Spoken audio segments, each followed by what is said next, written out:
एक बहुत महत्वपूर्ण प्रश्न आया है।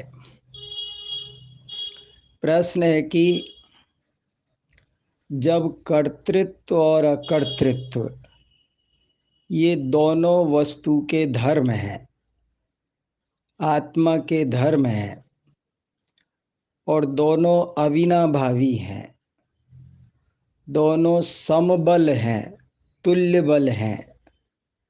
कर्तृत्व के बिना अकर्तृत्व नहीं बनता और अकर्तृत्व के बिना कर्तृत्व नहीं बनता।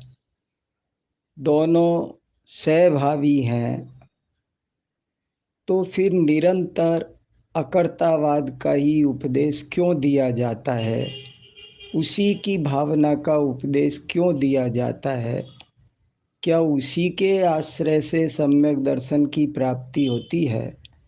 क्या उसी के आश्रय से आत्मानुभूति की प्राप्ति होती है? कर्तृत्व धर्म के आश्रय से सम्यक दर्शन की प्राप्ति नहीं हो सकती क्या? आत्मानुभूति की प्राप्ति नहीं हो सकती क्या? यदि दोनों ही बराबर हैं तो दोनों में से किसी के भी आश्रय से सम्यक्त की प्राप्ति, आत्मानुभूति की प्राप्ति होनी चाहिए। केवल अकर्तावाद का ही इतना उपदेश क्यों दिया जाता है? मुझे लगता है कि ये प्रश्न बहुत महत्वपूर्ण है और हम सबको इस पर शांति से, गंभीरता से विचार करना चाहिए। ये बात एकदम सत्य है कि कर्तृत्व और अकर्तृत्व दोनों वस्तु के धर्म हैं, अविनाभावी हैं, सहभावी हैं।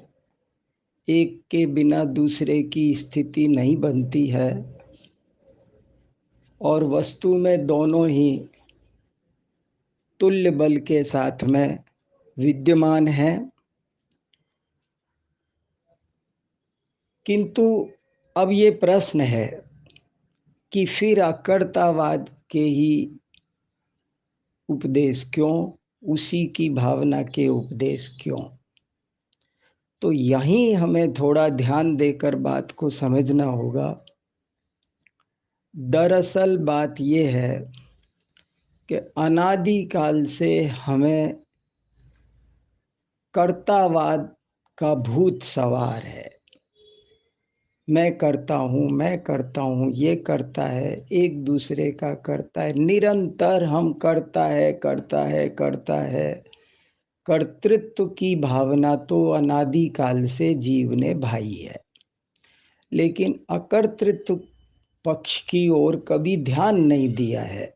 वो बिल्कुल उपेक्षित हो गया है और इसीलिए शास्त्रों में अकर्तावाद का विशेष उपदेश है। जब जीव को वो समझ में आता है अकर्तावाद वाला पक्ष भी, तो उसे बहुत आश्चर्य होता है कि अहो, मुझे तो इस बात की खबर ही नहीं थी। मैं तो सदा कर्तृत्व की भावना में ही बह रहा था और नाना प्रकार के उसके कारण क्रोध, मान आदि भाव कर रहा था। लेकिन ये तो वस्तु स्वरूप में अकर्तृत्व भरा हुआ है और वो अकर्तृत्व की भावना भाने लगता है, बहुत तेजी से भाने लगता है। इतनी तेजी से भाने लगता है कि कर्तृत्व की बात बिल्कुल ही भूल जाता है, उसे अकर्तृत्व का पक्ष हो जाता है। समय सार में इस बात को इसे इस प्रकार कहा कि जीव को अनादिकाल से पहले व्यवहार का पक्ष था, अब निश्चय के पक्ष में आ गया। लेकिन वास्तव में अभी तक भी सम्यक दर्शन नहीं हुआ है, क्योंकि जिस प्रकार पहले एक पक्ष था कर्तावाद का, उसी प्रकार अब एक दूसरा पक्ष हो गया है अकर्तावाद का। लेकिन रहा पक्ष का पक्ष ही, वस्तु स्वरूप में तो कोई पक्ष नहीं है, वो तो पक्षातीत है, निष्पक्ष है। इसलिए अभी भी कार्य सिद्धि नहीं होती है वास्तव में, अभी भी सम्यक की प्राप्ति और आत्मानुभूति की प्राप्ति नहीं होती है वास्तव में। उसे सम्यक दर्शन की प्राप्ति तब होती है जब वो ये अकर्तावाद का भी पक्ष छोड़ दे, पक्षातिक्रांत हो जाए। दोनों नयों का पक्ष छूटने पर पक्षातिक्रांत जब जीव होता है तो वास्तव में उसी को सम्यक दर्शन व्यपदेश होता है, उसी को सम्यक दर्शन की संज्ञा प्राप्त होती है। इस विषय को हमें बहुत सावधानी से और गहराई से समझना चाहिए। जय जिनेन्द्र।